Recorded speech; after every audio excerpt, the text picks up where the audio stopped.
آپ صلی اللہ علیہ وآلہ وسلم شہنشاہ کونین اور تاجدار دو عالم ہوتے ہوئے ایسی زہدانہ اور سادہ زندگی بسر فرماتے تھے کہ تاریخ نبوت میں اس کی مثال نہیں مل سکتی۔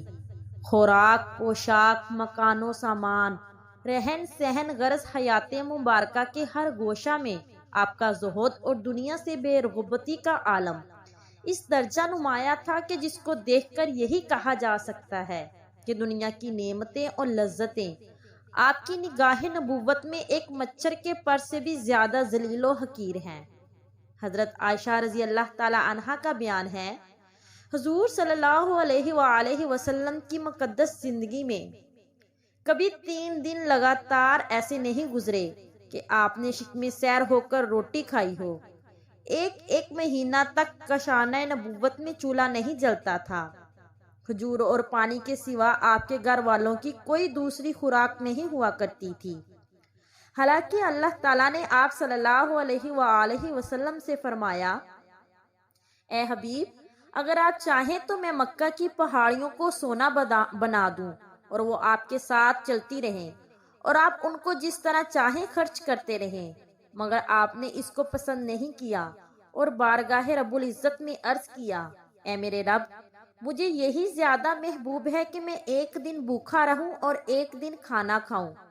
تاکہ بھوک کے دن خوب گڑ گڑا کر تجھ سے دعائیں مانگوں اور آسودگی کے دن تیری حمد کروں اور شکر بجا لاؤں۔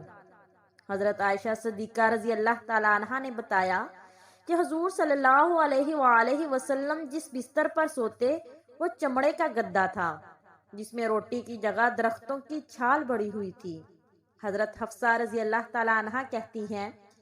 کہ میری باری کے دن حضور اقدس صلی اللہ علیہ وآلہ وسلم ایک موٹے ٹاٹ پر سویا کرتے تھے جس کو میں 2 تہہ کر کے بچھا دیا کرتی تھی۔ ایک مرتبہ میں نے اس ٹاٹ کو 4 تہہ کر کے بچھا دیا تو صبح کو آپ صلی اللہ علیہ وآلہ وسلم نے ارشاد فرمایا کہ پہلے کی طرح اس ٹاٹ کو تم دوہرا کر کے بچھا دیا کرو، کیونکہ مجھے اندیشہ ہے کہ اس بستر کی نرمی سے کہیں مجھ پر گہری نیند کا حملہ ہو جائے تو میری نماز تہجد میں خلل پیدا ہو جائے۔ روایت ہے کہ کبھی کبھی حضور صلی اللہ علیہ وآلہ وسلم ایسی چارپائی پر بھی آرام فرمایا کرتے تھے جو کھردرے بان سے بنی ہوئی تھی۔